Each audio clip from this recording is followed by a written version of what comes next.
What's going on? Welcome back. Welcome back to another episode of Off the Schneid. It's Hot Best Ball Summer, Season 2 episode. I think we're on 18 of the season of the Best Ball Mania draft season, the summer draft season. And we're hump day. We're going to rip some drafts. I was just watching the Best Ball Jeopardy, which I'm sure a lot of people coming in are coming directly over from that episode. Good, definitely a fun one. Definitely some high scores over there. Tough to beat. I feel like me and BBG had kind of a tough one being the first, like the ADPs, like where guys were going, QB, whatever, 13 at the start of the season. We didn't know what was going on. We barely knew bye weeks, right? Like it was tough. I feel like it's getting easier, and it was tougher at the start for me and BBG. And now it's like now bye weeks. I know pretty much all the bye weeks. So I'm looking forward to competing again, as long as I'm not going up against Bindles. But those two, that was the battle of the performance enhancements. Those two, I saw Bindles on his nicotine gum. I saw that doing his studying. Pat, he's got the focus and memory gum going. They're both advanced, performance advanced in there. I don't know how I'm going to compete with those guys, but either way, it was a great episode. It was fun. Appreciate the fan speak guys putting that on. So go follow over there. Steve's in the chat. I see he's going live in about a half hour. But yeah, it was a great episode. And I'm looking forward to getting back in the streets. Steven Hines, what's happening, man? Appreciate you coming in. We're doing well over here. Disbanded, initiating his AI sequence there. Appreciate you, man. Who Hames, how you doing, brother? Good to see you. Hell yeah, Cody's on. Thanks, CBK. Appreciate you coming in. We got Steve here in the chat. I'm doing well. That was a hell of a show. That was a good time. Because each week drafted way more teams. Yeah, that's what I've come to realize. I didn't realize it until watching that episode, where I was like, man, I know pretty much all the bye weeks. I know a lot of, where, QB 13, whatever.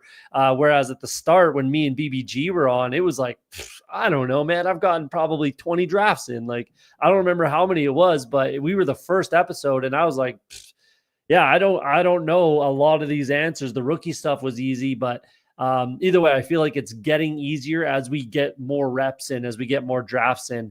Gonna stand up for the math nerds. That's right. Hartman, how you doing, man? You got to talk to Bruni. Me, I got to talk to Bruni. I'm in. I won. I'm good. Alex Roska, appreciate you coming in. I don't think I've seen you in the chat before, so I appreciate you popping in here. We got Pepper Tony. What's up, brother? Appreciate you coming in. You played down to your competition. I don't know. BBG was pretty good. He was killing me for a bit there until the crazy comeback towards the end. But again, it was more difficult, I think, early in the season. I think it's getting easier, and I'm looking for it. Hopefully, I hope I'm playing PPR Tyler. That's who I want the second round, but we'll see. Just need some of that Vancouver fire your PED better. I get it. I'm trying to be responsible with that for my pregnant wife. So if she can't, I can't. That's kind of what's going on with that. But yeah, we'll leave it there. We're gonna jump into draft. We're ripping Schnauzers. I have 7 left. 30-second draft. Jump in if you want to jump in with me and rip a Schnauzer. Waiting on 10, so tons of room. 30 seconds. Schnauzer 2. Jump in if you want to draft with me. But that's about it. I'm trying to get some sprint reps in. I'm trying to hold off my best ball manias. I'm almost 40 in, which is too much right now. I definitely want to slow down. I got my Greyhound in on BBG's stream. I think that was last night. Steve was in that.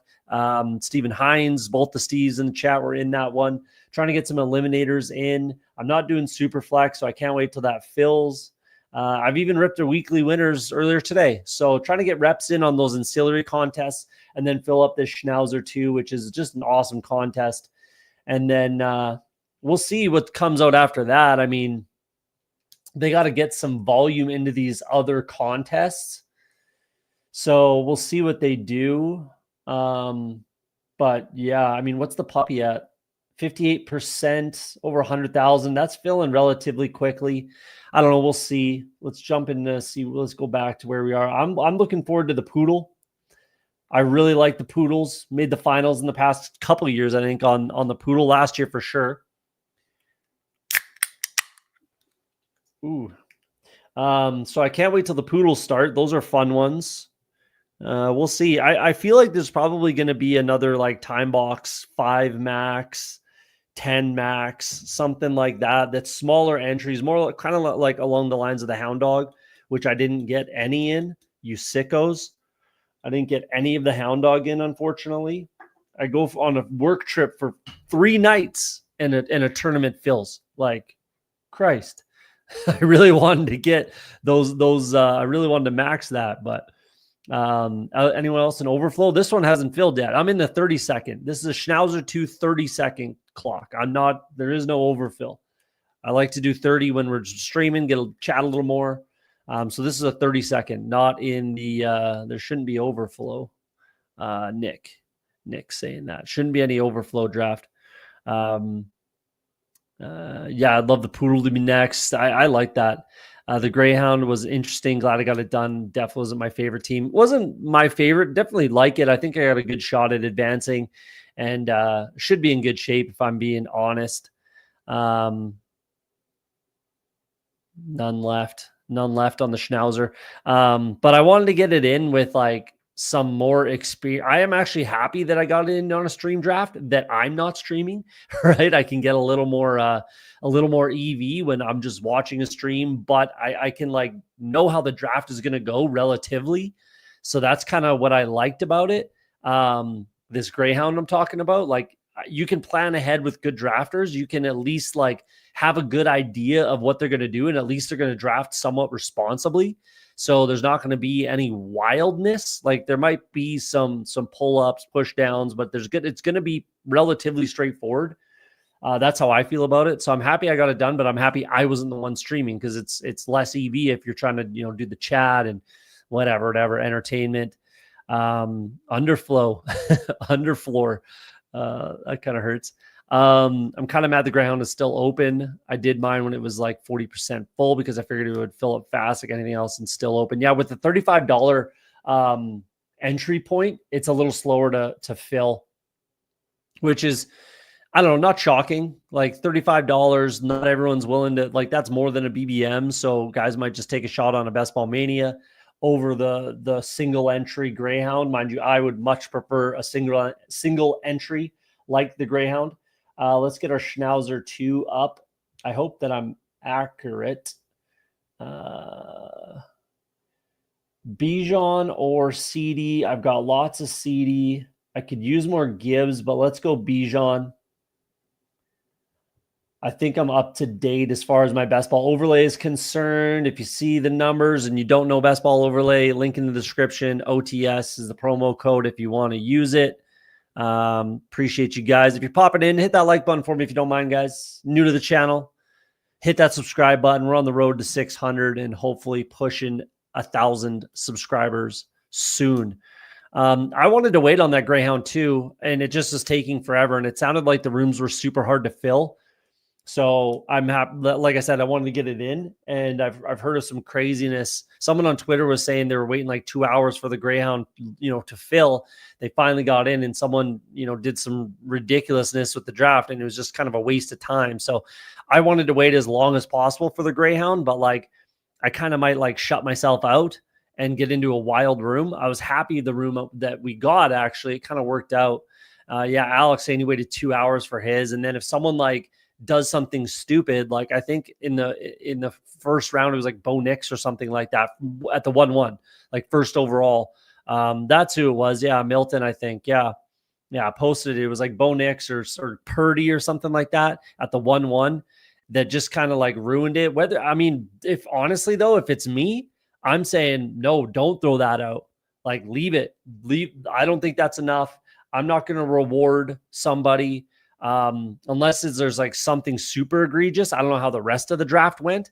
But again, I showed one that I did the other day that was like close. It was bad. It was not that not that ridiculous. And I don't want it thrown out is what I'm getting at. Like, I don't want to reward someone or take them off the hook. Go ahead and try to collude. It's typically not going to work out for you. But yeah, greetings, Doc79. Appreciate you coming in, man. You in medicine? Who? Are you asking me if I'm in medicine hat? That's confusing. That's confusing, CBK. What are you talking about? What are you talking about, brother? RM says, think they'll keep it. Yeah, I didn't see the rest of the draft board. But again, I just don't think we should be taking people off the hook if they're trying to collude and it's not that bad. Depends on how bad it is what I'll say. Like, it depends on how, like, egregious it is. I know CBK in the chat had one from friggin' January or whatever it was, right? Just get thrown out, which is pretty maddening. I agree with his take on the Twitter machine. I'd be pretty frustrated about that. But usually medical field terminology. Gotcha. You in medicine who? Gotcha. But either way, depends on how bad it is what I'm getting at. I don't think we should take people off the hook for trying to collude and having it not work out properly. I don't know. I just don't think we should take them off the hook and cancel drafts.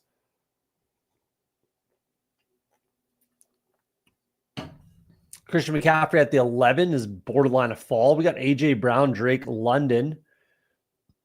AJ Brown in the first round. Not so sure about that, but that's okay. With Drake London, I guess that's unique. Could just do it at the 12, but whatever. Probably not going to happen too much. Yeah, I guess it's unique in a 20 max. Let's get the combo tool up. Bijan with JT, I'm confident I do. Okay, don't really want to go down that road. I think it's going to be Higgins. I do have him with Higgins.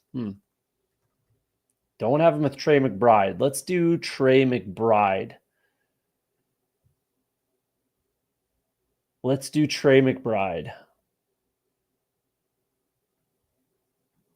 Actually, let's do Jonathan Taylor here. Like, if I can get Trey McBride with my next pick, let's do that. But I could also get Harrison. Pairs up with week 16, obviously.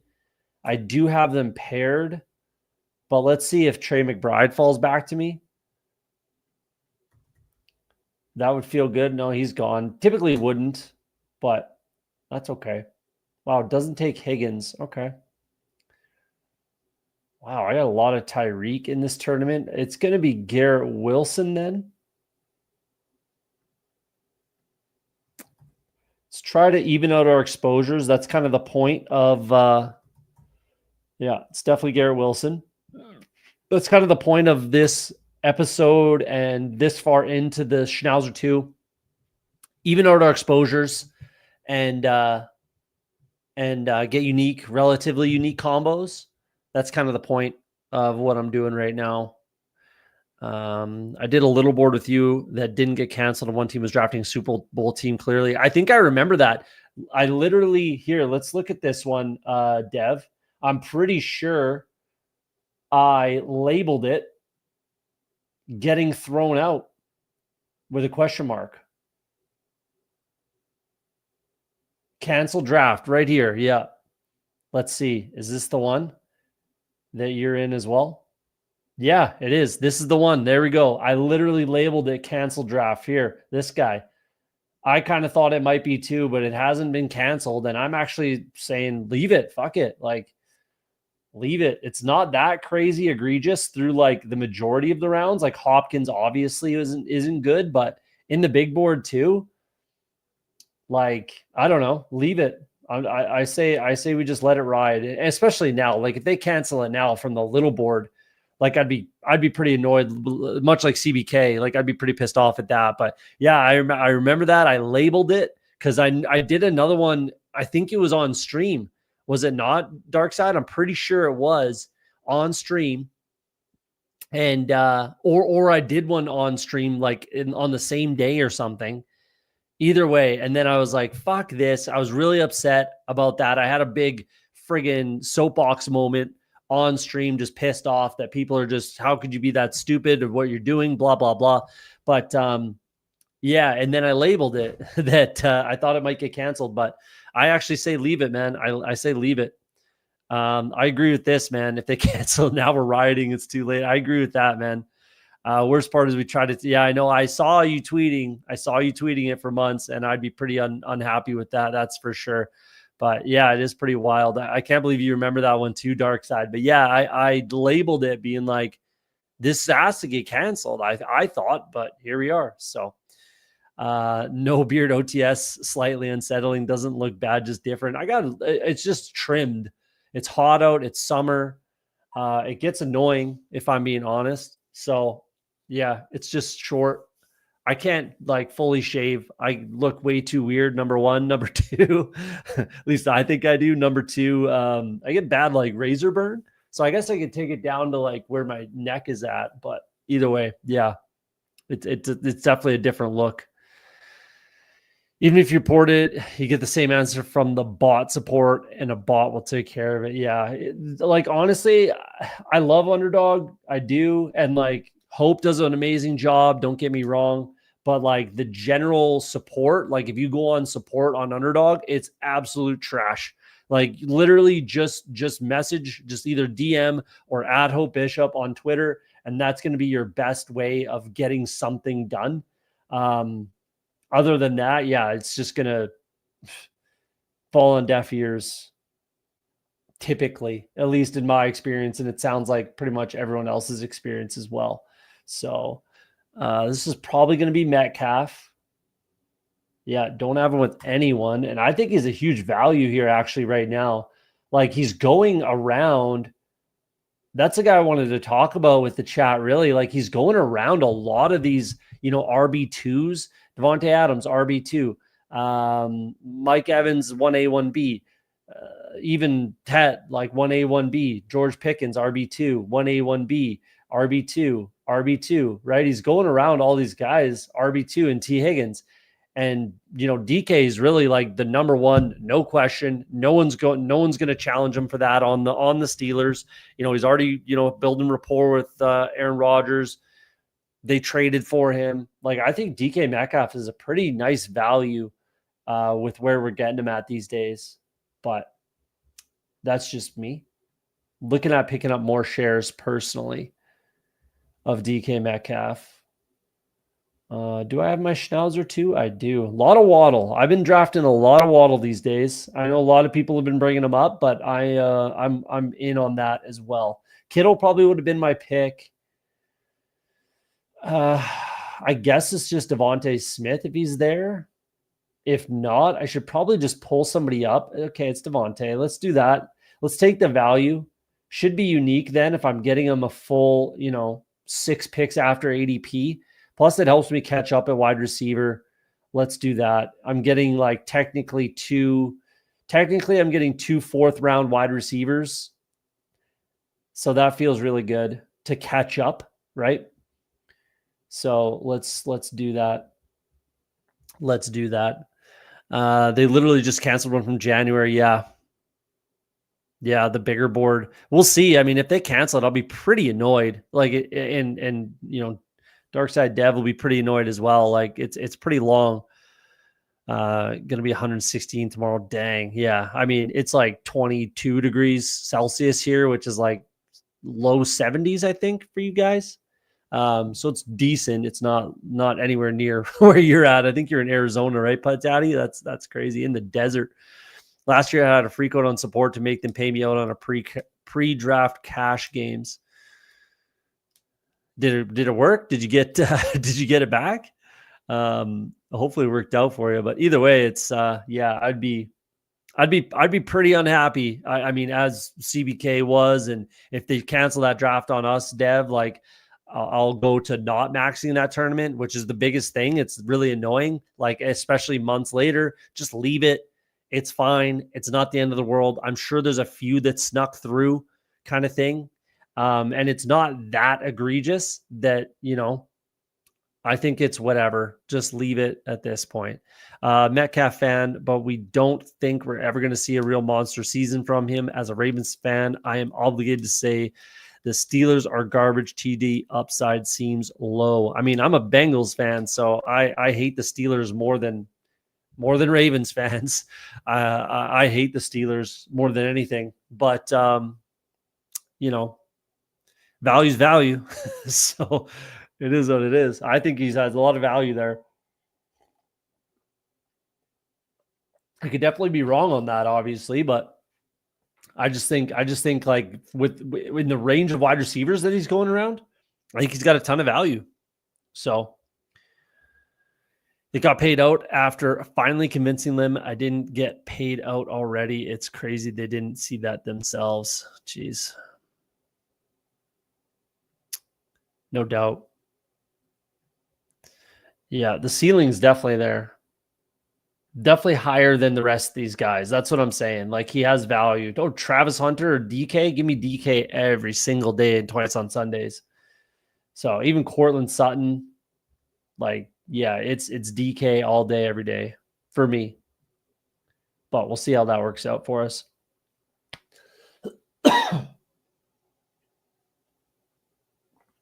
All right. This is just such a strange range for me. I mean, you just really, you can do anything you want kind of thing is how I feel about it. You can go any direction you want to go. Yeah, that's kind of how I feel about this range. UCF Jaguar, are you in the chat? What's up, man? I know this guy followed me on Twitter. He's got the goat horns. You got to appreciate that. Chris Godwin, I think it's got to be Jerry Jeudy, who, again, I think there's tons of value here. I don't like Jerry Jeudy as a player at all, but his value with where he's going. Plus, it does pair up with my DK Metcalf, so let's do it. I don't think there's anyone else in this range that I really, really need to click, so let's do that.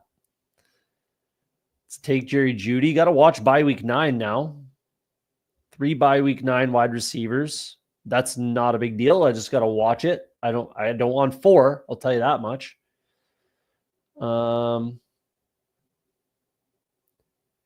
Sam Laporta's been falling. In the Greyhound, I got him at pick 90, Sam Laporta, and he was super correlated, so it made a lot of sense. Pretty easy click for me there.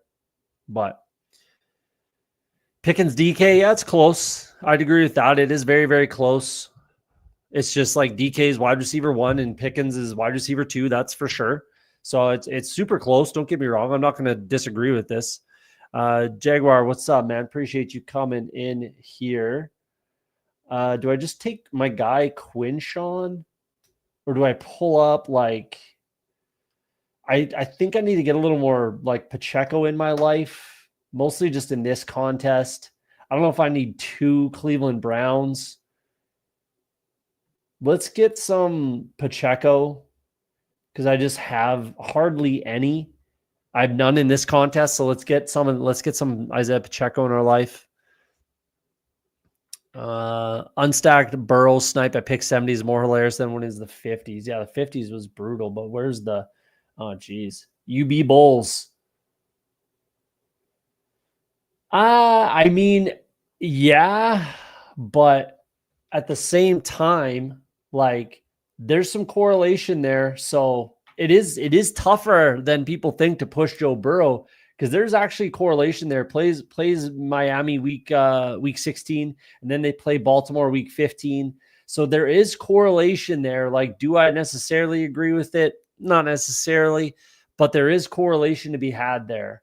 So yeah, I mean, it looks ugly, but there is correlation to be had, and you can bring it back with Gesicki at tight end to pair with those wide receivers. So it's not as ugly as it looks in this instance.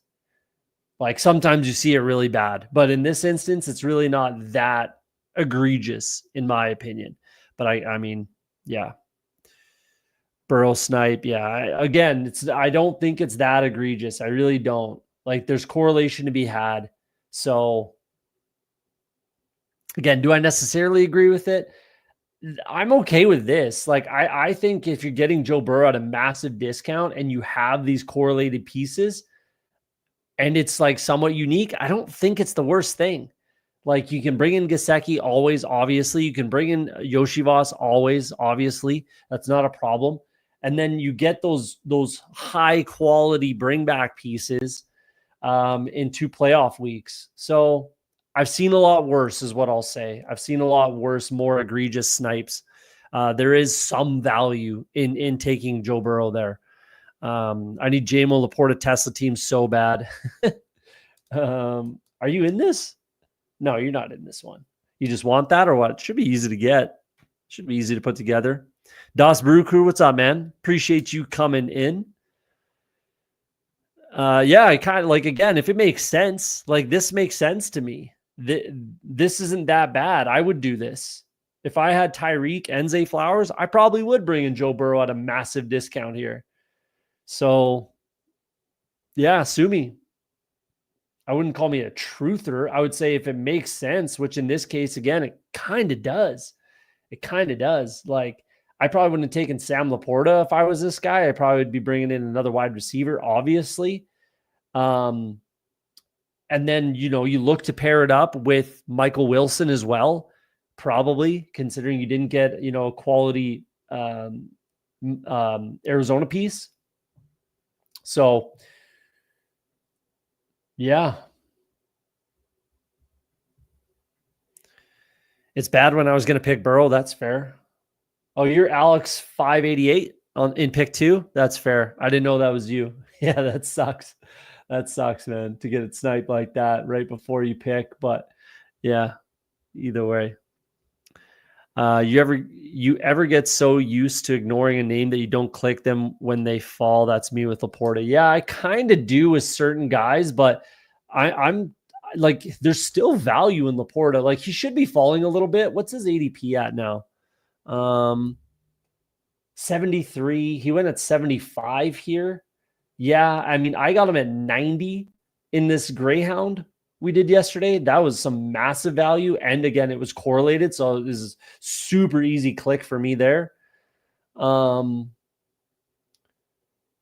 Let's do Jaden Higgins here. Definitely need some wide receiver help on this roster. But yeah, no, I definitely do that with a lot of guys. I think Laporta should fall. He should probably fall to what? Like, what range should he fall to, really? Hawkins, yeah, I mean, he should be right around where Hawkinson is. So if Hawkinson's going mid-80s, then I guess that's where Laporta should be. Let's take Fields here, pair him up with Garrett Wilson, make it easy. Yeah, so I guess there should be like a 10-pick fall, kind of at least on Laporta, if you can get Hawkinson here. So I don't think it's the worst to be passing over him until he falls, because he should be falling. But 90 is massive value. It's not a real discount, though. His ADP has been correcting all the way that way all draft season. Yeah, but he's not going to fall any farther than, we're talking about Burrow, obviously. He's not going to fall any farther than pick 72, 73, right? He's still where, like 60s? 60. He's still pick 60. So that's still a 10-pick slide from where he's at now. And he's not going to fall any further than 72. And his ADP might not even get to 72, right? But he's not going to fall any further than that. That's no question. So it's a value for where you're getting him at right now, but it's right at what his ADP probably will be. It actually probably won't even get to 72, probably won't even get to 70. His ADP will probably settle in around, like, I don't know, 68, 66, 68, something like that is what it'll settle at. Most likely, because there's still some guys taking him at 48, 49 when they go Jamar Chase, T. Higgins, which I still don't think is a bad idea while his ADP is still like low 60s. I don't think it's the worst idea if you want to nail that down and guarantee that double stack. So, yeah, for the rest of the draft season, that's what his ADP will be. Not a discount. Good price for him. I agree with you. Point. Yeah. There you go. Pointed about Tyreek and Zay. So yeah, basically exactly what I was saying. So yeah, 100%. I can get it, but I need Laporte at a discount, and then 90 sounds sweet. Yeah, I mean, pick 90 is where I got him, but he should be like low 80s. So he should be going on this side of the board, somewhere on this side of the board. But JMO goes towards the front, doesn't he? Yeah, towards the front. So I guess like that's the thing is you'd have to pull up Jameson Williams now. I guess, yeah, if you get him at, I mean, this guy could have done it pretty easily, right? You get JMO at ADP, you get Laporta, a few picks slide. It's going to be easier as the draft season goes on. You'll be able to get that no problem. No, you're right. It just got to click like 90. 90 was an easy auto click. Plus the correlation, it was no problem. But yeah, he should fall. So I don't disagree with passing him over until he gets to like the low 80s. He's got to get closer to TJ Hawkinson. Like I'm not clicking a lot of Laporta either. Like what's my exposure in all tournaments? I bet you it's under 5. This is all tournaments. 7.5. Wow. Crazy. What's my Hawkinson? 8.2. How do I have so much friggin' Laporta? Interesting. That's shocking to me, but okay. There you go. I get Laporta at 80 a lot. Yeah, that's where he should be going, I think. So that's pretty fair. Probably. A lot of that's with the Joe Burrow conversation as well, right? Similar conversation. Emo Cowboy, appreciate you popping in. What's happening, man? Less than around value and unstacked pocket passer isn't a value. No, I don't disagree. That's where he should be going. That's where he will be going roughly. And this whole pocket passer thing, like 2 touchdowns, but 2 years removed from ACL, 5 touchdowns rushing a couple seasons ago, and like 380 fantasy points. That's 60 more fantasy points than we got out of Jalen Hurts. So I'm not too worried about this pocket passer theory, personally, about Joe Burrow. Let's bring in my guy, Kyle Williams, just pair up with my Justin Fields. So, yeah, looking at the rusher, Jalen Hurts, Joe Burrow had 60 more total points. And I really, you could say like, oh, spike weeks are a big difference. They're not. So, like, I don't know, give me Joe Burrow, give me the statue pocket passer, over Jalen Hurts. I have Burrow ranked over Jalen Hurts as far as my rankings would be concerned. And I don't think I would actually change that. That's my personal take on it. So, yeah. I don't like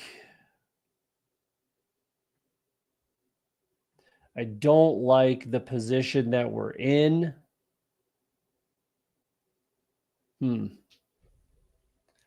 Huge value on Burden, but that's another one where like, is it a value? Let's go Tyler Warren here. Trying to click him a little more often over Loveland at this point. Yuck.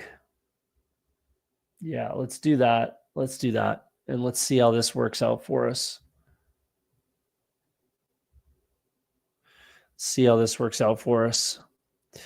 Doing good, man. Doing good. A little fresh shave, clean up a little bit. Summertime shave. I got to watch this, by the way, the JJ Zacharyson pod. I have not seen it yet. I got to go check that out, but sounds like it's good.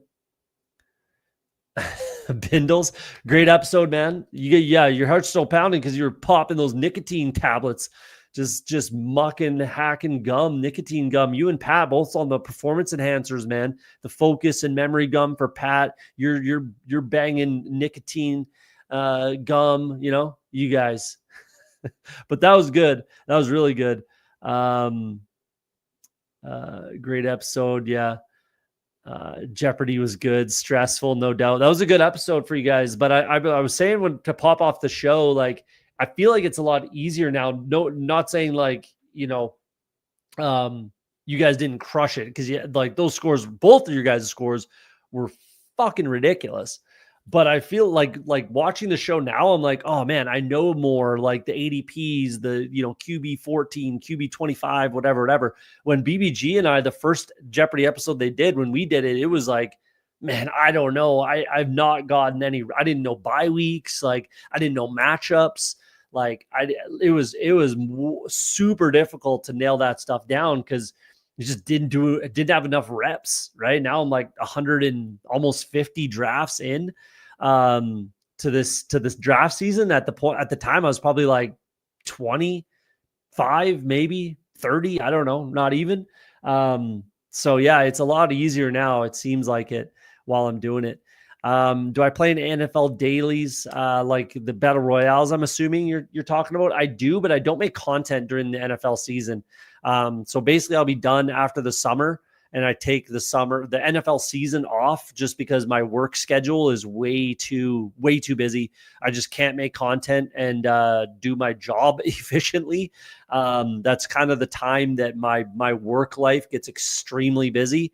I sell tires, and winter tires in Canada is extremely important. So it's extremely busy, and I just do not have the time to make quality content. But I might do some pop-up shows depending on what's happening with like eliminators, weekly winners, things like that, if we're sweating the finals.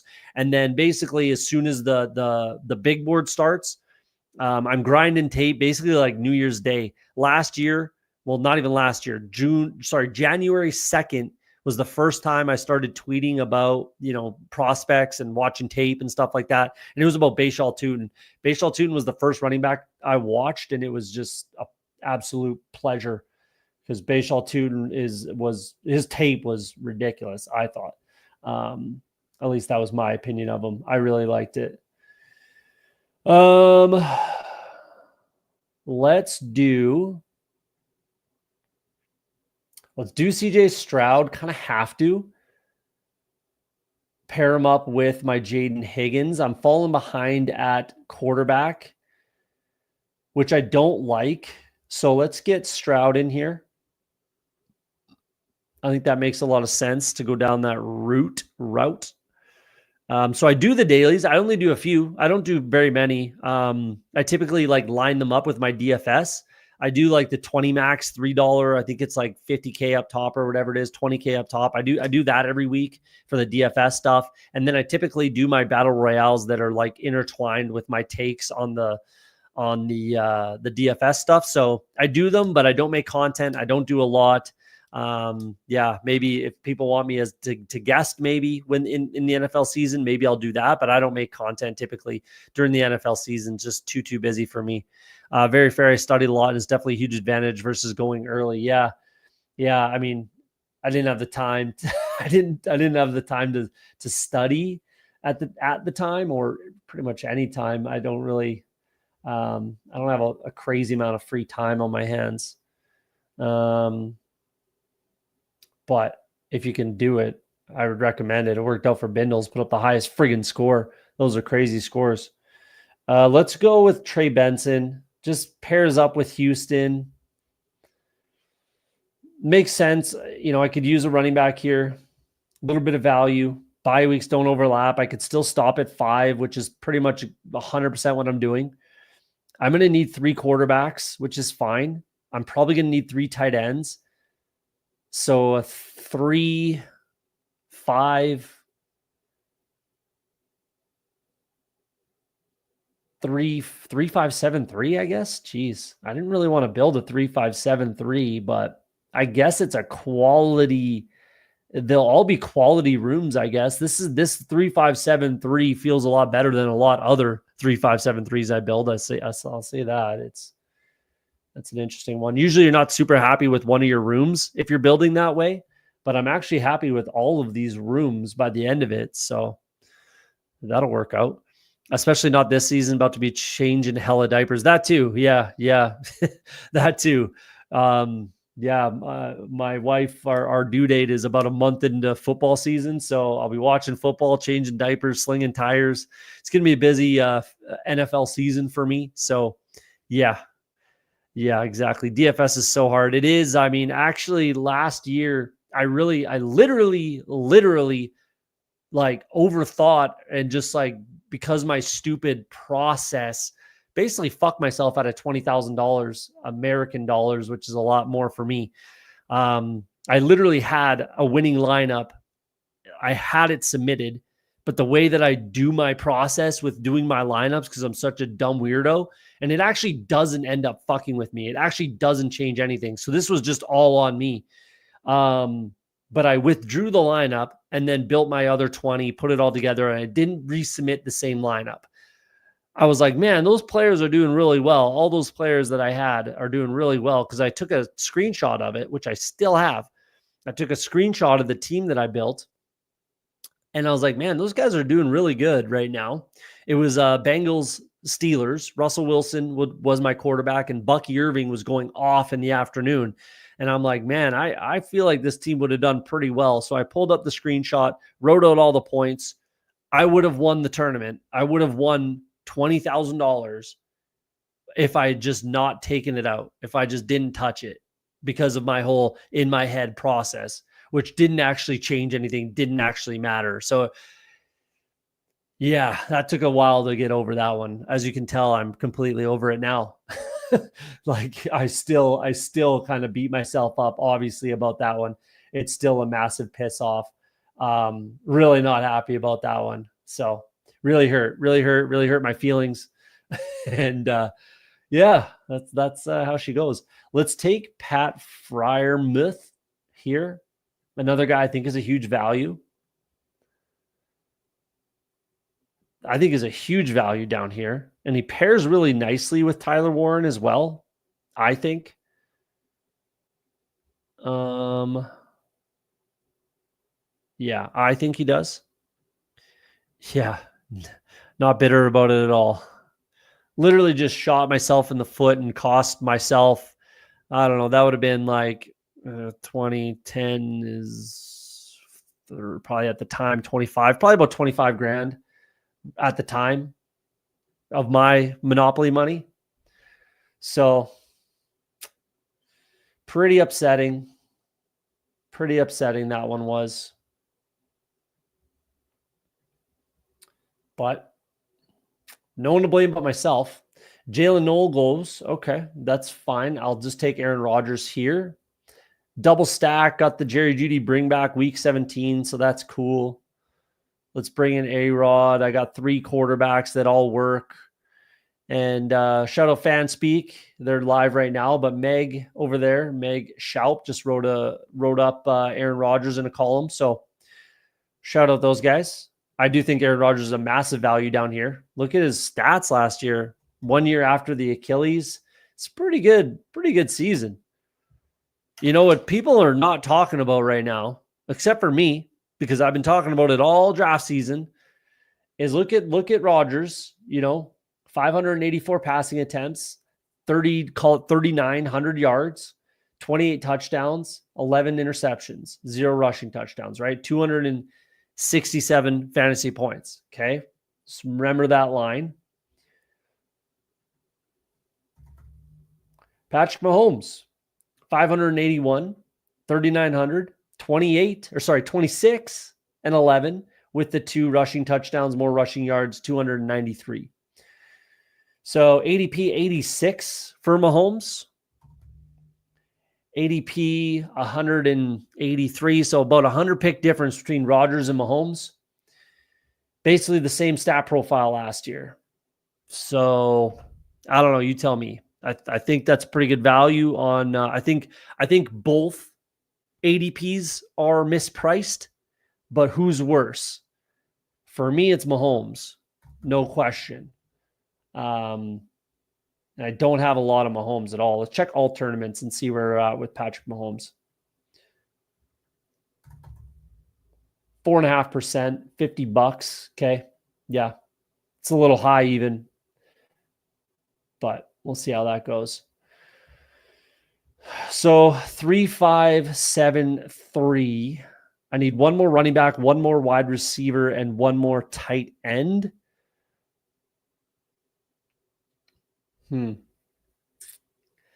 I don't think I have to force anything. Like, I don't think I need Dalton Schultz with Stroud here. there's no bringbacks. It just doesn't make sense. Like there's a bring back in week 15 with the Arizona, but it just doesn't make sense to force in Schultz. Plus I have the double stack Rogers, so that's fine. I don't have to force anything in there. I mean, Tesla could make some sense as a bring back for the Pittsburgh game here, week 15. Miami doesn't make much sense.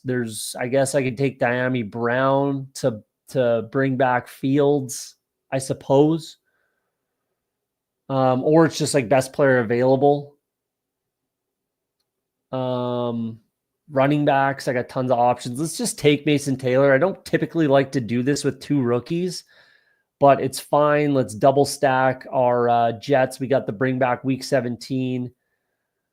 And then, like I said, I could bring in Diami Brown if we so choose. So it's a running back and a wide receiver. I'm not going to bring in Giddens, although he's one of my favorite clicks. I guess Mostert could make some sense, but I don't think that's the direction I'm going to go. I just have to avoid by week 9 in my wide receiver room is kind of what I would like to do. I guess Slayton could be a guy. There goes Brown to Alex. He's got a couple Jacksonville pieces. There goes Slayton. Okay, he's gone. Adonai Mitchell would be on the board, but I don't want to put him in there with Jonathan Taylor personally.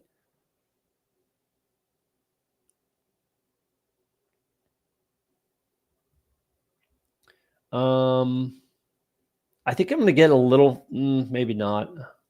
But let's go with, let's take a Dante Thornton share then. Or do I take Tesla?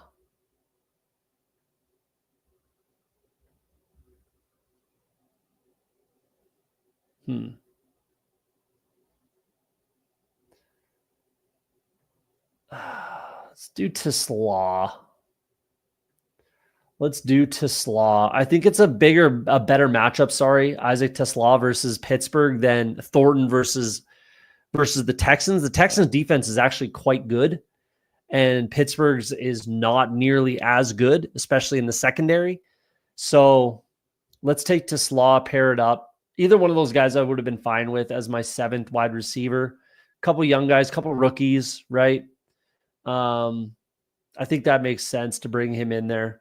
And then we'll be running back to round out our room, and we'll rip another one while we're here. Quid pro quo. I don't think I've seen you in the chat. Appreciate you coming in. I didn't play my Powerball numbers a couple summers ago. Missed out on. No way. Think about it every day. Holy moly. That's a whole other level, man. Dang. That's crazy. That's crazy, man. I got a decent fall on him to stack. Yeah, that works.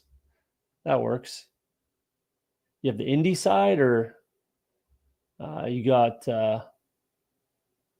ETN and Hunter and Diami Brown. That's a lot of investment in unstacked without the quarterback, and no indie bring back either in week 17. I mean, maybe you got some other correlation in there, but first Chubb share gross. Yeah, yuck. I'm not clicking Chubb. You can't make me. I'm not clicking Chubb. JT Best Ball, what's up, man? Appreciate you coming in. Going live a little later tonight, doing the night shift.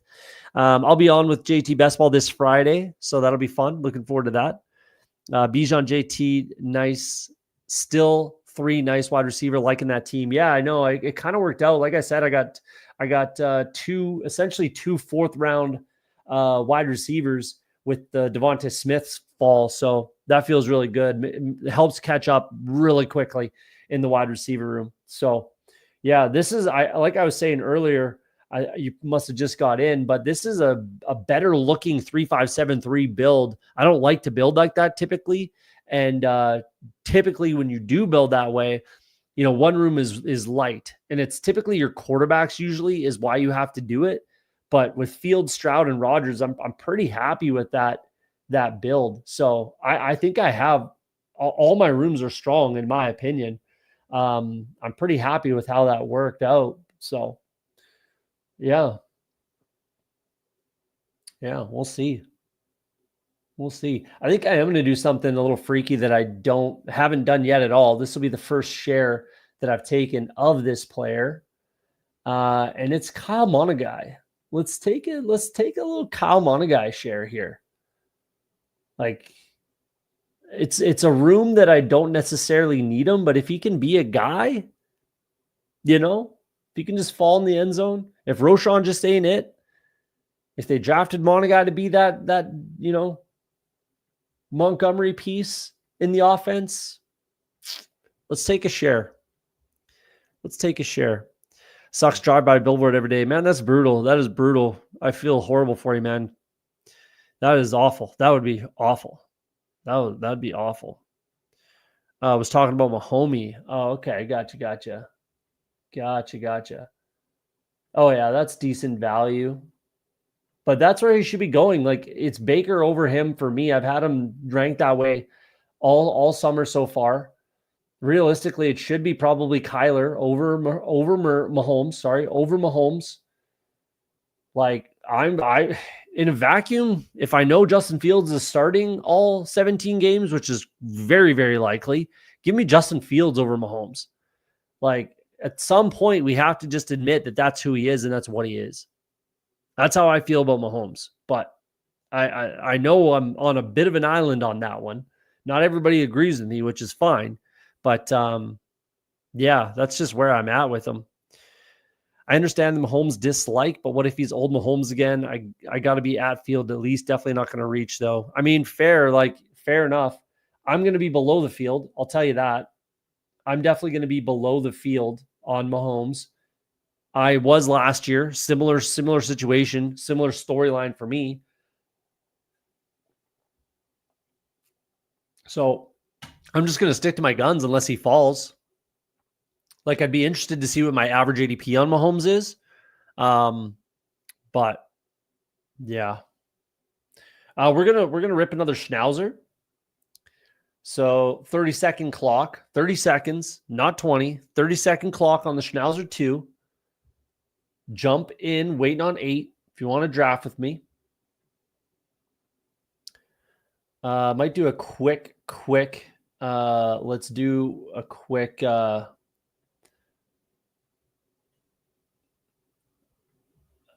super quick exposure update for this draft on the Best Ball overlay. Shout out bestballoverlay.com. Almost got all my slows going. Let's extract. We're going to get all our teams going. I don't know if you know what this is, but again, this is Best Ball Overlay doing its thing. I got to update my update the tool. So I'm not drafting a little bit blind with only 20 entries. I want to make sure, again, that's what this episode's mostly about, is just evening out our exposures, right? Get our matchups, that sort of thing. Get some unique combinations, stuff like that. So I want to make sure that my tool is updated, or up to date, I should say. And we're in a good spot. We're filled on the Schnauzer 2. Starts in a minute. Who's in the draft? Who's in the draft with us? Champ in the 5 spot. I'm in the 6 spot. Fantasy Footballer 2. Don't know who that is, but that's kind of a cool name. Not much of a friends and family, but that's okay. I like the 6 spot. I'll probably get a Gibbs share that my portfolio could actually use, because I think I'm behind on my Gibbs shares right now. So it'll be good to get a share there. Damn, this might start before the tool is done updating, which is kind of annoying.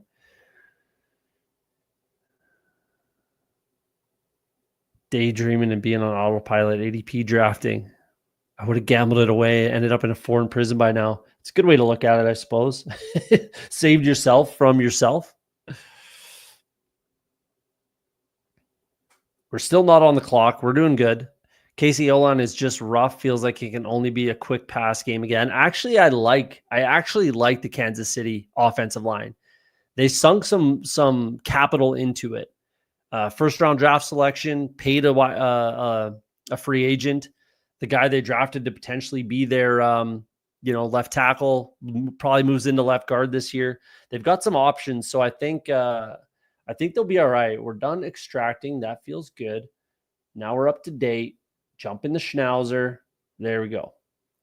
Yeah, I actually like their offensive line. I kind of really do. I kind of really like their offensive line. I think they're fine. Personally. Josh Simmons just might end up being the best left tackle out of the draft class this year. It might take a little bit of time to get him going or to get him healthy, but once he is, he might be like a steal with where they got him. So, I mean, I'll take any one of these players, obviously. I'm good with any one of these guys. I mean, we'll see, but I think they'll be all right. I really do. I really think they'll be fine. I just more think that their offense is predicated around running the ball more. I just really think that's what it is. Another share of CeeDee Lamb. All right, I'll take it. CeeDee Lamb is my second overall rankings wise. So if I get him at 6, I'll take him every single time and not bat an eyelash. Josh Simmons, I supposedly he's already practicing. So I'm confident he will. You're a KC fan? Yeah, that's fine. Bunch of KC fans in here. Putt Daddy's a KC fan. Huhames is a KC fan. Huhames is the one who told me that Josh Simmons is kind of doing some work right now already. And, ACL tear, man, like that's 8 months and not playing, but 8 months to recover and get back to practice. Look at Steph Diggs and like the amount of like cutting and weight transfers. Like there's weight transfers in offensive lineman. There's not a lot of cutting. There's not a lot of speed burst stuff, right? So I'm pretty confident that Josh Simmons will be playing this year. Very very, very, very confident he'll be playing this year at some point. And they might want to bring him on slowly, which is fine. But I'm very confident he'll be playing this year, personally. I guess I could be wrong on that, but I'd be very confident that he's going to play this year. Hulk Smashed Potatoes, what's happening, man? Appreciate you coming in. If you guys are just popping in, hit the like button for me if you don't mind. If you're new, hit the subscribe button for the kid. Be really thankful. I don't have... Oh, in this tournament, I have 14%. Wow, 2 shares of A.J. Brown. Okay. Okay.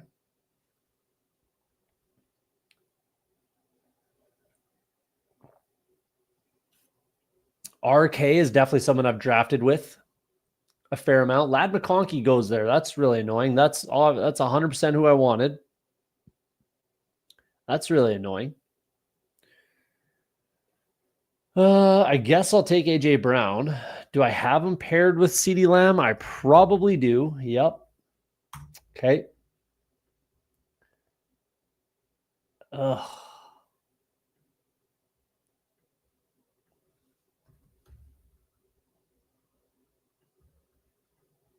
Should have taken Jonathan Taylor there, but I probably have him paired too. I don't. Wow. Should have been Jonathan Taylor. That's really annoying.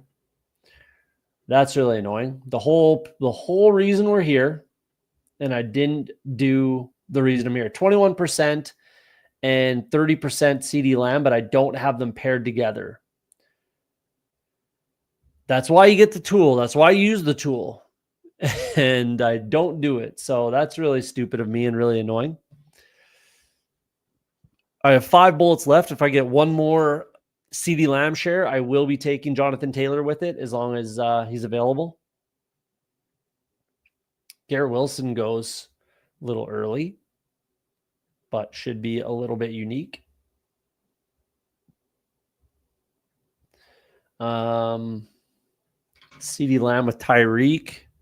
I do have a lot. Probably nothing with JSN. Okay. Devontae? Nothing with Devontae. That's good to know. Nothing with Harrison. Trey McBride. Oh, wow. I do have 2 shares of Trey McBride. Okay. No shares of Josh Jacobs, which would make some sense with this team. I guess if Jacobs falls, I mean, either one of these guys, if they fall, that makes a lot of sense. We'll see how that goes. First, Gibbs Bowers. Neither fall. Yeah, Bowers at 20 is pretty all right. Couple picks past ADP. That feels okay.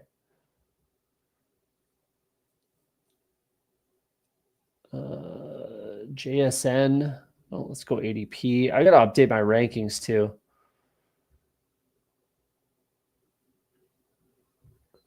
So a couple guys I don't have shares or combos with. AJ Brown I have more than I typically would.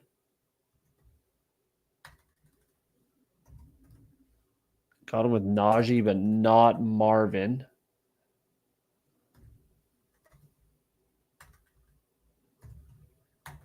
Nothing with Tyreek. What do I have with Lamb and Tyreek? Twice.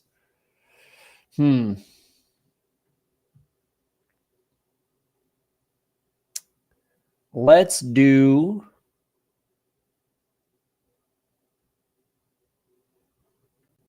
Let's just do Tyreek. All wide receivers that have been first-round picks, that were first-round picks last year, feels pretty good.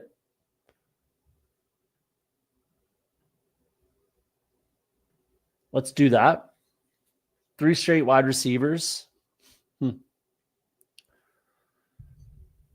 Let's do that.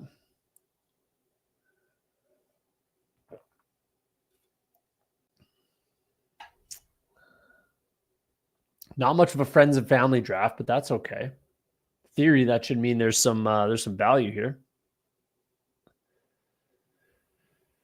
Terrence Charles, appreciate you coming in. I think Tyreek is the Barkley Henry situation from last year. I tend to disagree, or sorry, agree. I tend to agree with that sentiment. It's still Tyreek. I'm only 15% overall. This is all tournaments. 15%, $238. I mean, that's kind of at a minimum where I want to be with Tyreek. Like if it's Tyreek of old, which is very, very very live, very, very live, then, you know, we might be kicking ourselves. Like I might not be high enough at 15%. I might be saying, why didn't I just take him every time? So what I was saying about Henry last year, Derrick Henry last year, because that's where he was going a lot of the time, was if he's in the 3rd round, I'm taking him. I don't care about anything. Last year, like, go back and watch the videos, watch the tape.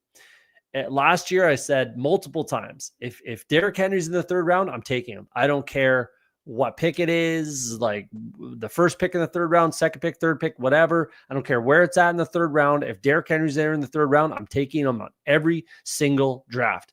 I said the same thing about Josh Allen. If Josh Allen is there in the 4th round for him, I believe it was the 4th round for him last year, I'm taking him every single time.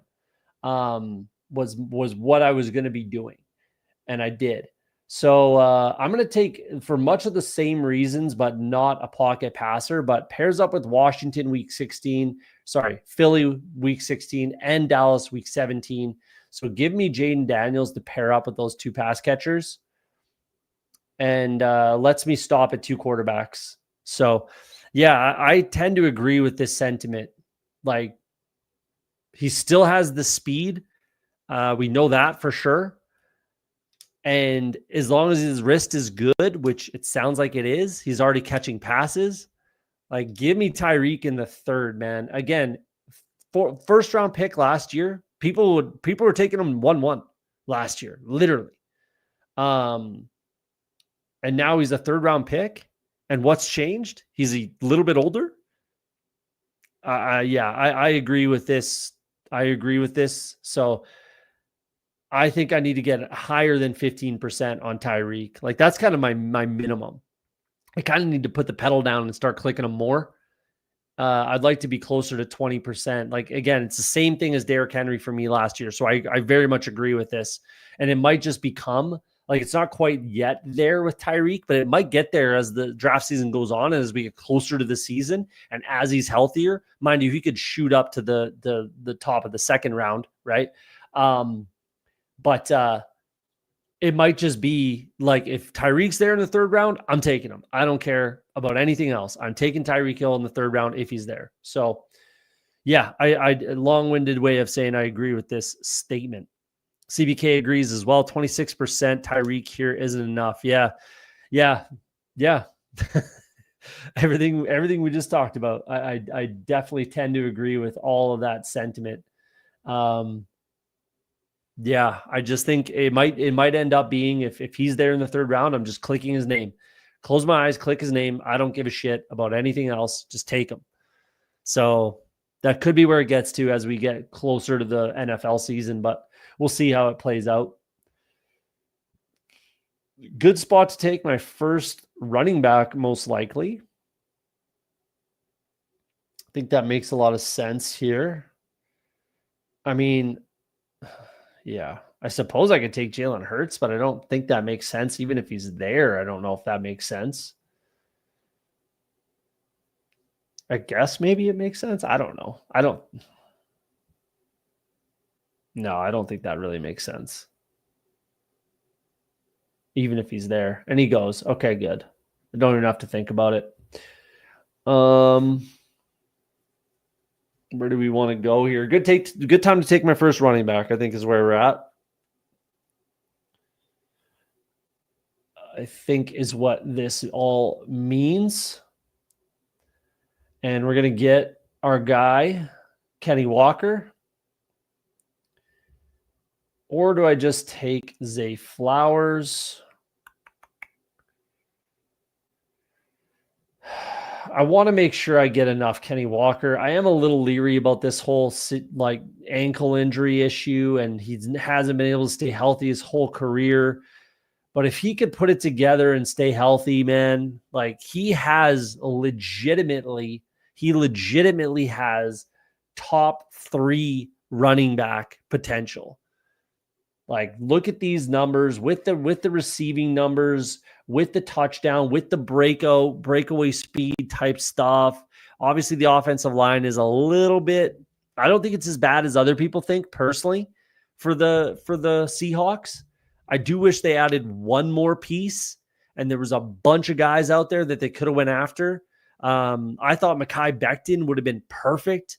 I don't know why they didn't just give a blank check to Mekhi Becton and say, whatever it costs for you to be our right guard, we'll pay it. But whatever, Gray Zabel comes in the draft. That definitely helps. Run-centric offensive coordinator. I like the offensive coordinator. Anytime it's a Kubiak running system, give me the running backs. He's just got to stay healthy is the biggest thing with Kenny Walker. It's the biggest thing. And I was very high on him in the big board, so I shouldn't be as low as I have been so far the draft season on Kenny Walker so far. So let's get a share. Let's get another share. Try to pad the numbers, the percentages, if you will. I assume we're talking about Tyreek Hill here. 50% on drafters. Is he a third rounder on drafters as well? If he is, that's kind of crazy. I would think that on drafters he would be, I guess, more valuable is where my head goes. Is that he'd be more valuable on drafters than he would be on Underdog? But I could be wrong on that theory. I don't play on drafters, so I don't know the exact strategy. I don't know ADPs and stuff like that. But I would imagine he's more valuable on drafters. Hence, you're 50% on drafters. But is he a third rounder there as well? If he is, then yeah, that's pretty criminal. But scoop up all the shares, man. I agree. I would be 50% too. Especially on like drafters where you don't care about stacking as much. Like, yeah, it does make some sense if you think the team is just going to go off as a team and the offense is going to go off as a team, then yeah, it makes sense on drafters to stack, but it's way less important than it is on Underdog and DK. Like, you need those stacks. You have to stack them. Not every time with Tua, but like you need some shares of Tyreek and Tua. That's for sure. Burrow definitely does not make sense here. I think it's just another wide receiver.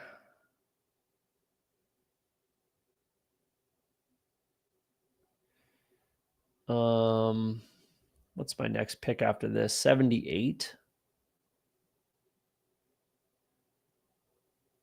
I think it's just another wide receiver, and let's just take Debo, although I really don't like it. I don't really like it, but let's take Debo.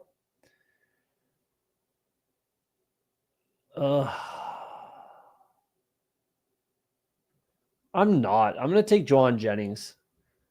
Let's take Juwan Jennings. I'm not going to take Debo.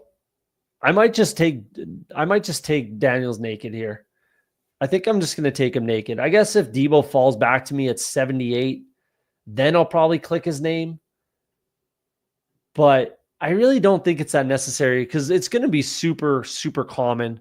If the Daniels drafter misses out on Terry McLaurin with Jane Daniels, then they're probably taking Jane Daniels with Deebo Samuel.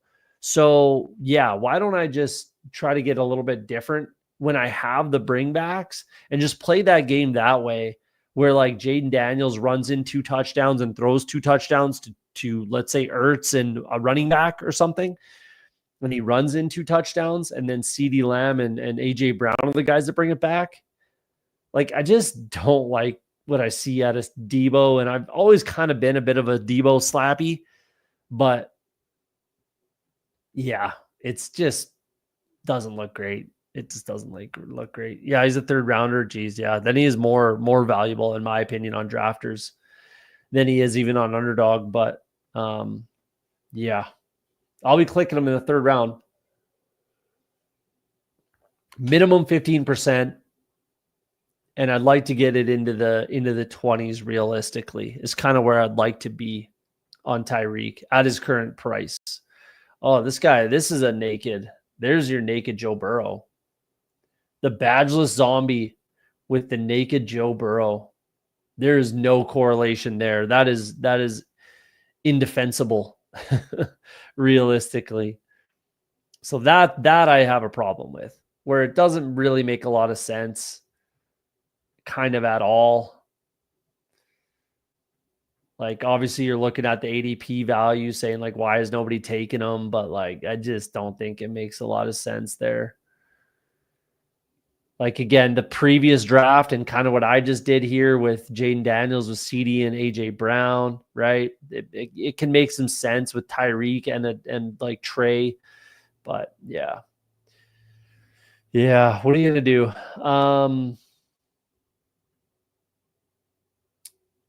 Swift and Judkins were kind of the 2 guys I was looking at and hoping would fall to me. I wasn't expecting it or thinking they would, but I was hoping they would fall to me. So let's just, I guess, take Caleb. Does pair up with Tyreek. Let's take Caleb. It works off of bye weeks. I'd like to shift a little bit of the Caleb shares to Jaylen Warren, get him a little more love than I have been. So, yeah, it definitely is. That's brutal, man. That's brutal. So this guy, this is going to be a Twitter post. This is going to be a Twitter post for sure. Goes Chase T and Chase Brown. Chase Brown, Jamar Chase, T Higgins, and then gets sniped 1 pick before. That feels pretty gross. Just to block the full stack. Yikes. That hurts. That doesn't feel good. That's not very nice. Write a letter to Underdog support on that one. You got my Danos. You sunk my battleship. Good pick, OTS. Well, I mean, I was going to take Terry McLaurin. Again, pairs up with CD and AJ Brown. But if I don't get him, then that's fine. I'll still take rushing Jaden Daniels. Like, that's kind of the reason I picked AJ Brown. It should have been Jonathan Taylor. If I had taken Jonathan Taylor instead of AJ Brown, I wouldn't have picked Jaden Daniels there. That's for sure. I would not have taken Jaden Daniels. Just doesn't make a ton of sense for me. So blame me, I guess. Blame me. I should have taken Jonathan Taylor with CeeDee Lamb and gotten that pairing. And that's what kind of cascaded this start. At least these 4 picks. That's what made that happen. And I might not have taken Kenny Walker either. Might have been like a Ridley or a Dunze share. Probably Zay Flowers, actually, because he fell a little bit. So probably would have been a Zay Flowers click. I don't know how this guy doesn't take Zay Flowers here. The Lamar drafter. You got Lamar at a huge discount, and Zay Flowers falls as well into your lap, and you don't take him. That's pretty rare to get Zay Flowers and Lamar. Lamar goes on this side of the board. Zay Flowers goes on this side of the board. So anytime you can get someone to fall and get it to line up, I think it's just an insta click is kind of how I feel about it. Just because it's quite rare, but maybe that's just me. Maybe that's just the type of guy that I am. I don't think I want to take a quarterback here at all. As in, I definitely don't. Definitely don't want a quarterback here. Pretty big fall in Steph Diggs. I mean, I'll probably take Stephon Diggs here. Okay, he goes. So then we're going to bring in Igbuka. I think it's just a solid click. Pairs up with Tyreek Hill week 17. So that feels nice. Let's bring in Emeka Igbuka, one of my favorite rookies this year by far. One of my most drafted, I think might have been my most drafted rookie in the big board season was Emeka Igbuka. So let's bring him in. Pairs up in the week 17. I like that. I got some mini stacks on the go for week 17. Feels good. Nothing major. Not a lot of overstack stuff. Just kind of works.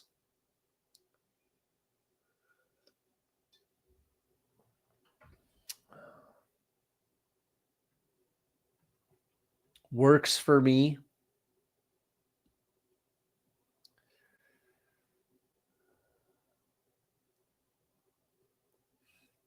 Mahomes starting to fall. What's his ADP at now? 86. So he's falling into the mid 90s. 2 drafts in a row. He's falling in the mid 90s. That's probably where he should be going for sure. And I think he goes after Baker. No question. I don't know how or why his ADP is higher than Baker's, but I think that's going to flip flop. And again, 2 drafts in a row. That's what happened.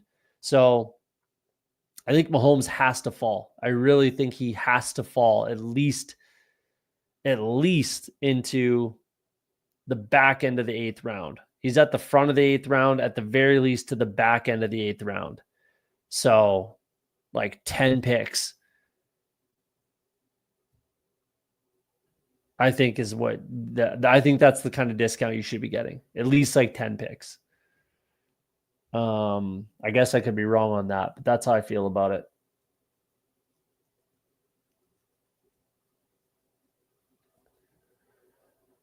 That is how I feel about that. Wide receiver is definitely in a good spot, a really good spot. Running back's not bad. No tight ends, which I don't really hate. I'm kind of just full punt mode on tight ends this year. I'm definitely pushing tight ends. I'll say that. That's definitely part of my strategy.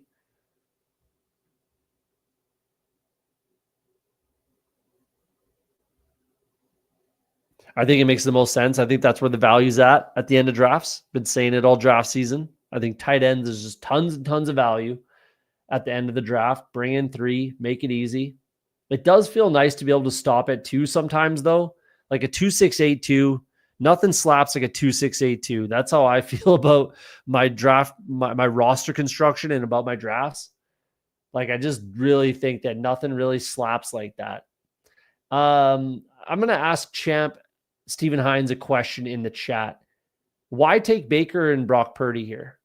Why would you take those two quarterbacks?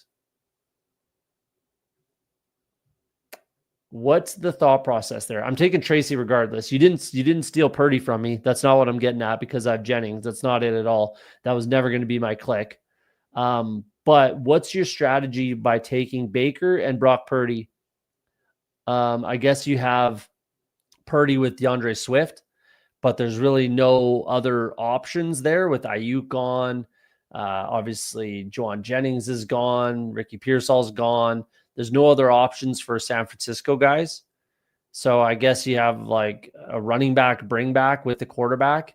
And then same thing with Tampa Bay. There's no Miami on your team. There's no Bucks on your team. There are some backstack options for Baker, but what's the logic there taking Baker and Brock Purdy? I know it sucks to feel bad about quarterbacks, but why not Dak Prescott? Even if you're pulling him up here, because you may or may not get him at 116, but you pulled up Pickens to pair up with McLaurin. That works. Why not take Dak Prescott? That would be my question. And then a guy like Brock Bowers, and Jacoby, now you bring in Geno. I'm assuming you can definitely do that, but I don't think you need, I don't think Brock Purdy makes really any sense on this team. I would rather just straight up take Dak right there, but that's just me. Just curious what the strategy is there. I like the 49ers schedule as well as Bucks and don't mind the Bear QB. Fair enough. Fair enough. I like the Bucks. I like the Bucks as well a lot. They're my most stacked team in the draft season so far. So I definitely like the Bucks. I feel like I'm in a really decent spot.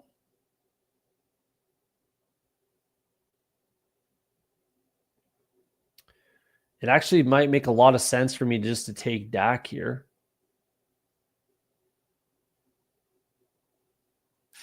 I think it actually just is the pick. I think Dak is the pick right here.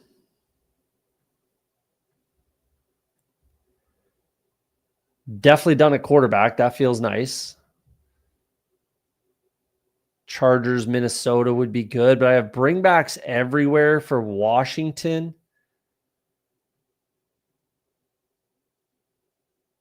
That feels good. Bunch of mini stacks. Yeah.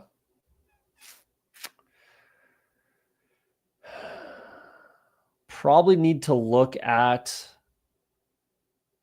tight end. Running back could be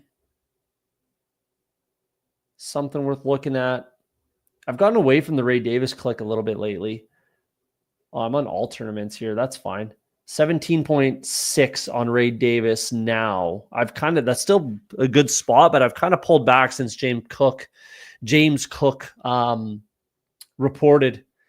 I was expecting him to sit out potentially. I'm fine with this exposure. I'll probably pull it back to about 12%, 10 to 12% roughly for Ray Davis. I still like him as a player. I'll still be clicking him, just not at the 20% clip that I was at, 20-something percent clip I was at. And definitely got to catch up a little bit on my James Cook shares because I definitely like James Cook as a player. It's just a matter of if it makes sense or not to take him with my construction, right? So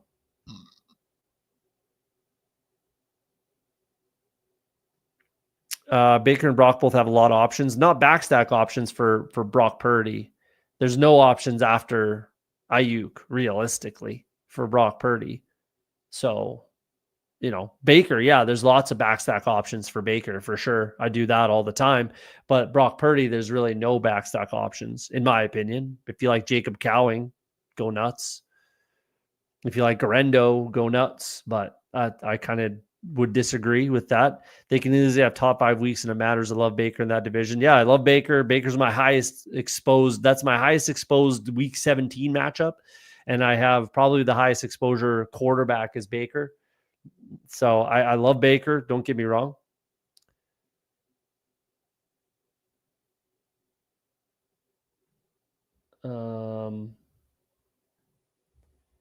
Let's go. Not all tournaments. Let's get back to the Schnauzer. And I think I have too much Tyler Warren, but I think it does make sense. Mind you, no, with this team, it's definitely Njoku. Definitely makes the most sense. No question. Yeah, no question. Mind you, Tajay Spears could have been a click there, but I like getting some David Njoku. I definitely do not have enough, so that works.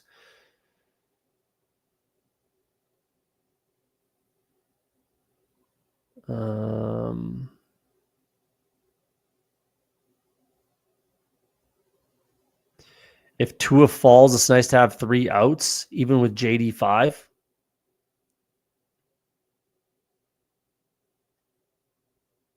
I'm not taking Tua on this team, if that's what we're getting at.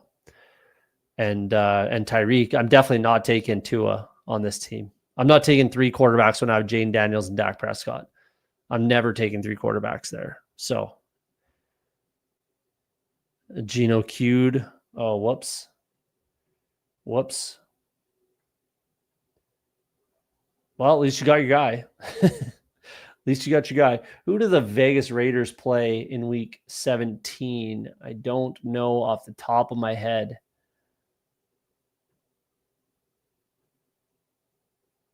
Giants. I should have known that. Okay. The Giants. I should have known that. So we're definitely done at quarterback. Running back's in a good spot. I'm happy with where it's at. My wide receivers in a good spot. Tight ends are in, it's a good start.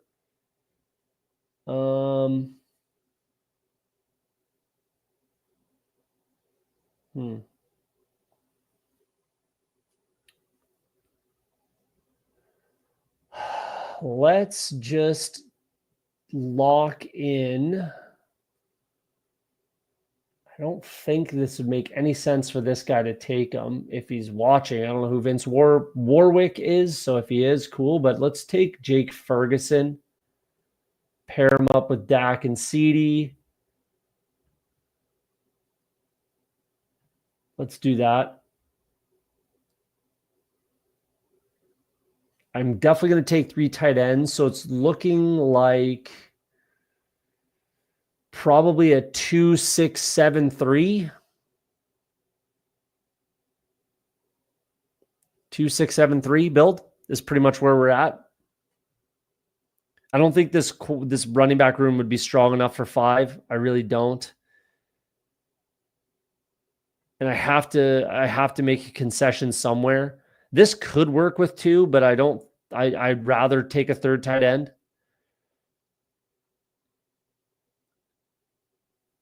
My first 3 picks were wide receivers, so I have to kind of lean in on that.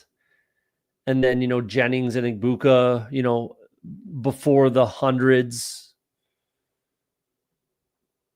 Like how many 1, 2, 3, 4, 5 wide receivers by round 8? I kind of have to lean in on that and just take 7. I think that's how that goes. I feel like that's what I got to do. So that's what I'm going to do. Mind you, we'll see. I could potentially stop at 2 tight ends. So we'll see. Maybe we'll do that. 2-6-8-2. We'll see how the draft unfolds and what I get, how I feel about my, 6th and 7th wide receivers, and see if I need an 8th.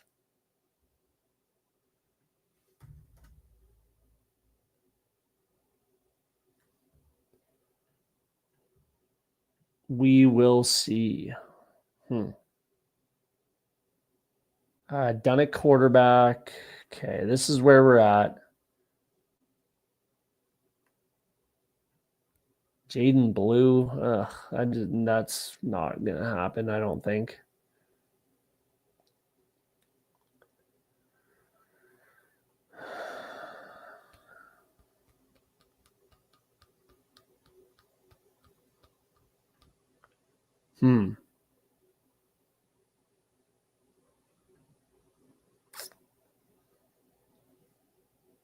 Let's do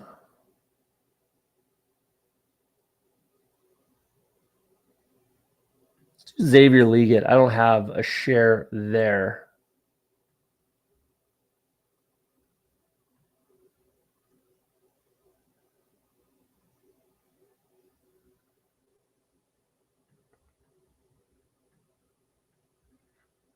So let's do Xavier Leggett. I think he's got outs to be the wide receiver 1 in that offense, personally. Pairs up with Igbuka week 16, which is fun. Pairs up with Kenny Walker week 17, which is fun. So, and that makes me feel even better about stopping at 7. I think there's outs that Leggett's just better than Tet McMillan this year in Tet's rookie year. I'm not like ready to die on that hill, that's for sure. But I think it's within the range of outcomes that he's just, big man run fast in the middle of the field, just a big slot option. So we'll see. We'll see. I do like Xavier Leggett. I do like him probably more than most. And I haven't taken him in this tournament at all. So do I really like him more than most? I don't know. But it does work for my team. Pairs up with a lot of different guys. Pairs up with, my week 17, week 16. Yeah, let's do that. Let's do that. Almost certainly having to take 6 running backs now, though. Like that's almost like 100% that I have to do that.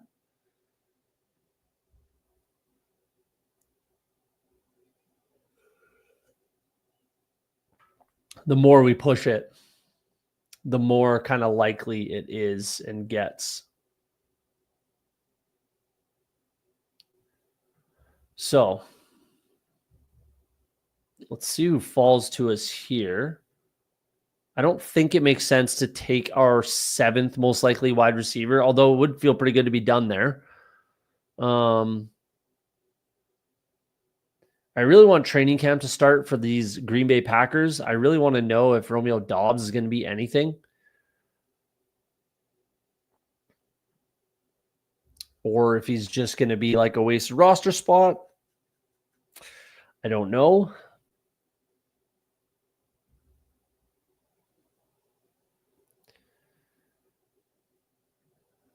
We'll kind of see how that plays out.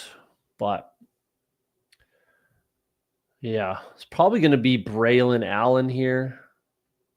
Just works for my bye weeks. He's the next ADP wise. I don't really want to take Jalen Wright with Tyreek. I don't think it makes a lot of sense for me to go down that road. So let's take Braylon.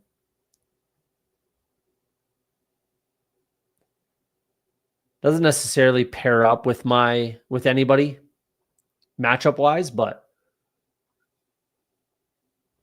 definitely makes sense for the build. I got like Plotter fall into the end zone, Caleb Johnson, Plotter fall in the end zone, Braylon Allen, and then some big playability with Kenny Walker and Tyrone Tracy. So I'll probably need a little more juice with my last 2 running back picks. Some guys that can hit home runs. At least one of them kind of have to be like a home run type of guy. 1 touch, get in the end zone type of running back. That's how I feel about this room anyways. So let's see who falls to us. Nick Chubb at 167 feels a little rich. Oh no, this guy then stole Jordan Love off of this guy who drafted Jaden Reed and Matthew Golden. This guy in the 1 spot is fuming with Ty Pal. Jeez. Steals Joe Burrow from him. Steals Jordan Love from him. Jeez. This guy in the one spot is just auto drafting. Get out of here and get into a new draft and try again. Get that taste out of your mouth. I feel like it. No way. You're in this draft. Gabe Davis, I'm the guy in the 1-1. Appreciate you coming in. I don't think I've seen you in the chat before, so I appreciate you coming in. Man, you're getting dusted by this fucking guy in the 2 spot. That is brutal. I feel bad for you, man. I really do. I really do. Oh, you're fuming, hey? Fair enough. I'm not trying to put gasoline on the fire, man. I'm not. That is brutal what this guy's doing to you. That is brutal what this guy's doing to you. Oh, as soon as I saw Jordan Love, I was like, as soon as I saw him take Burrow, I'm like, man, how's this guy gonna land this plane here? And then you go Reed and Golden. I'm like, okay, that's a good strategy. Bring back Jordan Love. And then as soon as I saw Jordan Love, I'm like, oh my God, this guy's got to be losing his mind right now. Oh, he probably autoed both of them too. He auto-drafted Burrow and sniped Love. I bet you auto-drafted both of them because they were both huge falls. So I bet he autoed both of them.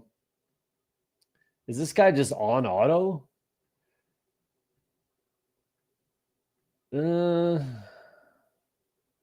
Probably. I don't know. Some picks are a little...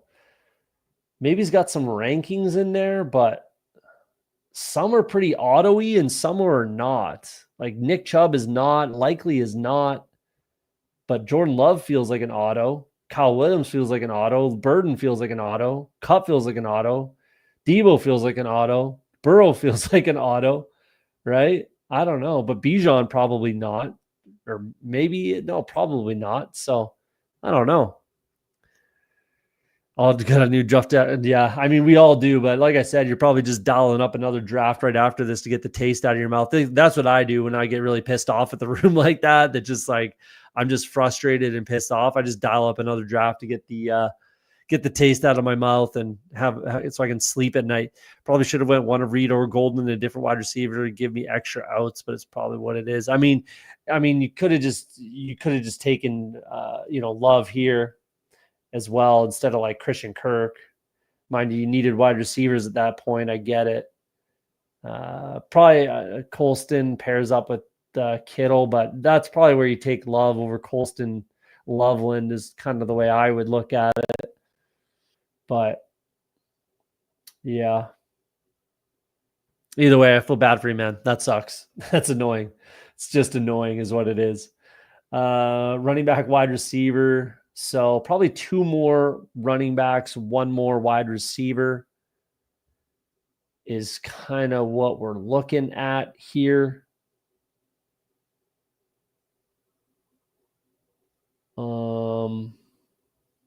Giddens goes. That's one of my guys down here. So that's fine. It is what it is.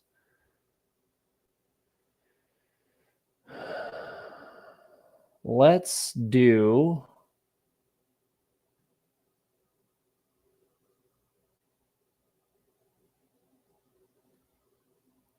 It's kind of got to be Keenan Allen here.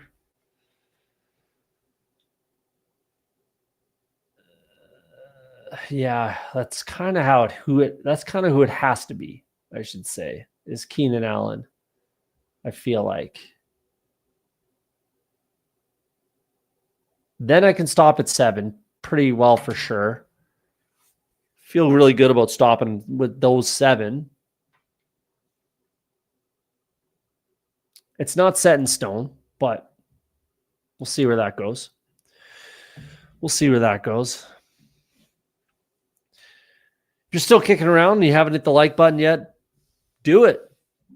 Hit the like button if you don't mind. If you're new to the channel, Gabe Davis, I haven't seen you in the chat before. If you're new, you like the content, hit the subscribe button. We go live pretty much every other day. We won't be live until the weekend because I'm making 2 guest appearances on Friday night. So I got to get some painting done tomorrow night, and I'm probably playing around golf actually.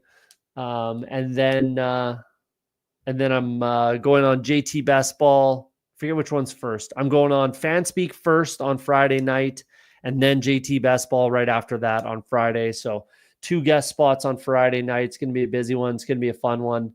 So we won't be doing live on my channel that day. But then Saturday, pretty much for sure, we'll do an episode. So pretty much every other day, roughly, we're going live. Really looking forward to training camp, get some news out there. We're kind of in a weird spot with the best ball season where there's just zero news. But it is what it is. It is what it is. It's the hush time. Stick to your takes. Get your guys. Even out your portfolio. That's the name of the game when there's no news. Stick to your priors.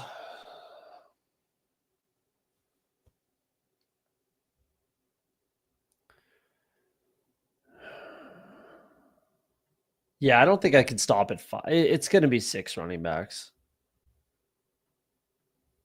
So 2 more running backs to finish it out. That's just the way it has to go. It has to go that way. Has to go that way. I wish there was 19 rounds in these drafts.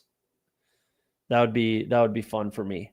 We're going to do Brashard Smith, a guy that I just love and works bye-week wise, and he's also that home run hitter potentially that I'm looking for in this lineup.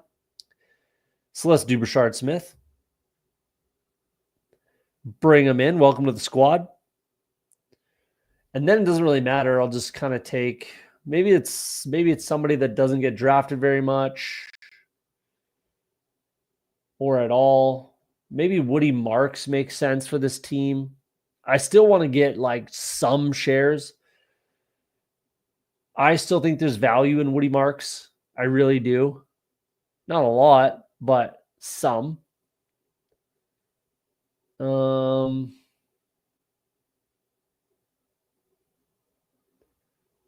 Yeah.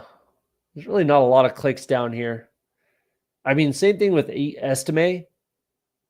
I do want some Estime.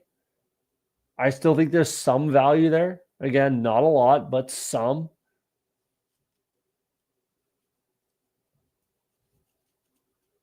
So let's put those 2 in the queue, just see how that goes.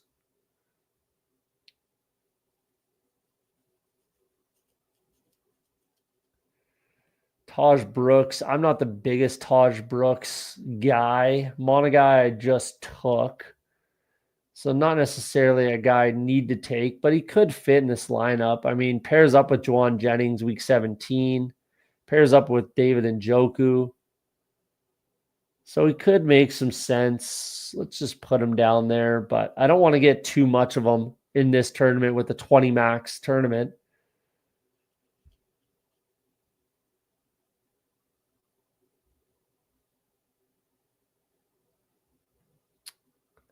Keaton Mitchell makes some sense.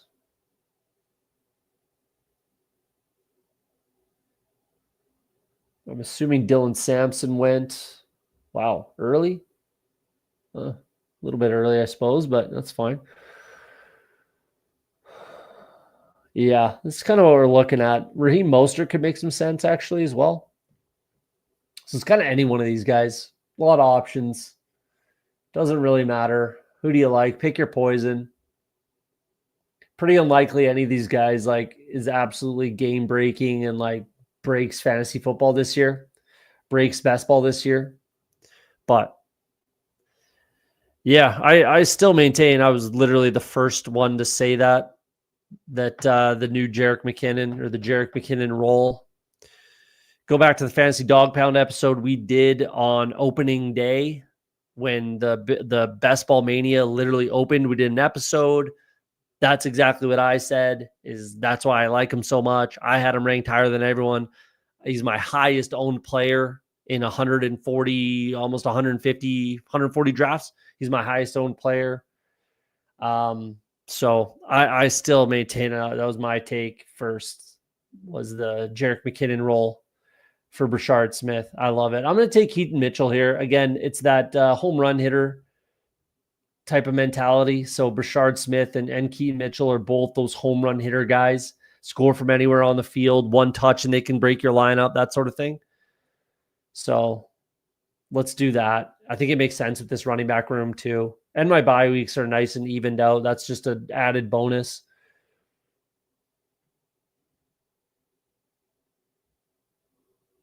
So yeah, it's a different team. I like it. Jaden Daniels, Dak Prescott, that definitely can play. Kenneth Walker, Caleb Johnson, Tyrone Tracy, Braylon Allen, Brashard Smith, Keaton Mitchell. I think that works. Volume, and there's just quality, break your lineup kinds of guys. Hopefully, Kenny Walker and Caleb Johnson, Tracy can be those, like at least one of them are in my lineup every week. And then the rest of the guys just kind of pick away. CeeDee Lamb, AJ Brown, Tyreek Hill, Juwan Jennings, Emeka Egbuka, Xavier Leggett, Keenan Allen, David Njoku, Jake Ferguson, and Zach Ertz. I got a lot of correlation. Which feels good. Yeah. I like it. I wouldn't mind a Chargers and Miami piece, considering I'm double stacked Dallas, but whatever. Like the minute the Washington side pairs up, like I got Philly and I've got the Giants, quality pieces in those offenses, especially as pass catchers. So I think that can work. I think this can work. Good squad, good drafts. We're going to get out of here. I know BBG is live right now, I think. So go hit up BBG over there if you want to keep drafting, keep chatting ball. If you're new to the channel, Big Steppa. I don't think I've seen you in the chat before either. Hit that subscribe button if you're new to the channel. You appreciate the content. Like I said, we won't be back tomorrow night live, but we're doing a guest spot, Fan Speak Network over there with Meg, and then with JT Best Ball after that. So tune into those channels, and we'll be drafting, I think, Best Ball Manias on Friday night, and then we'll be back live here for sure on the weekend, either Saturday or Sunday, probably Saturday. Or maybe Sunday. I think I have something on Saturday. So probably Sunday in the afternoon, in the evening sort of situation, early evening, late afternoon sort of thing. Appreciate you coming in, Gabe Davis. That's going to do it for us today. Like we always say on Off the Schneid, if you're afraid to be wrong, you'll never be right. Hopefully tonight we're right. We banked the Schnauzer, 100K coming our way.